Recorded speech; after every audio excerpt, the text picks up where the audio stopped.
Indian express वृत्तसमूहाचे Marathi दैनिक लोकसत्ता घरपोच मिळण्यासाठी संपर्क Balaji newspaper agency, bus stand, Selu तालुक्यातील डिग्रज जहागीर येथील एका शेतकऱ्याच्या शेतातील शेततळ्यावर बसवलेली GK कंपनीची 7.5 HP मोटार आणि 100 फूट वायर असा 25,000 रुपयाचा मुद्देमाल अज्ञात चोरट्याने चोरी केल्याची घटना 14 ऑगस्ट रोजी रात्री 8:30 ते 15 ऑगस्ट रोजी सकाळी 8च्या दरम्यान घडली। या प्रकरणी गुरुवार 20 ऑगस्ट रोजी दुपारी 12 वाजता अज्ञात चोरट्यावर गुन्हा दाखल करण्यात आला आहे।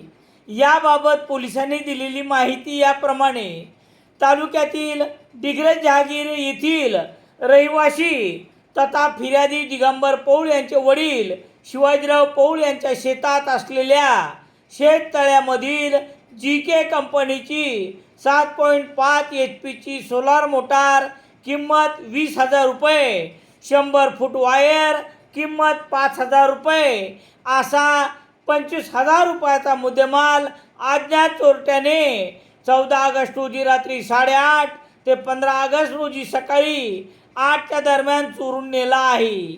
या प्रकरणी दिगंबर शिवाजीराव पौळ वय 53 वर्षे राहणार डिग्रज जहागीर यांनी दिलेल्या फिर्यादीवरून गुन्हा रजिस्टर नंबर 447/2026 कलम 303/2 भारतीय न्याय संहिता अन्वये अज्ञात चोरट्यावर गुन्हा दाखल करण्यात आला आहे।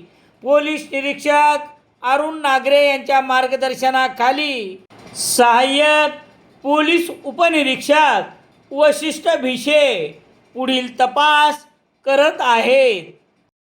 सेलू शहरात सर्व प्रकारचे दैनिके घरपोच मिळण्यासाठी संपर्क Balaji newspaper agency, bus stand, Selu.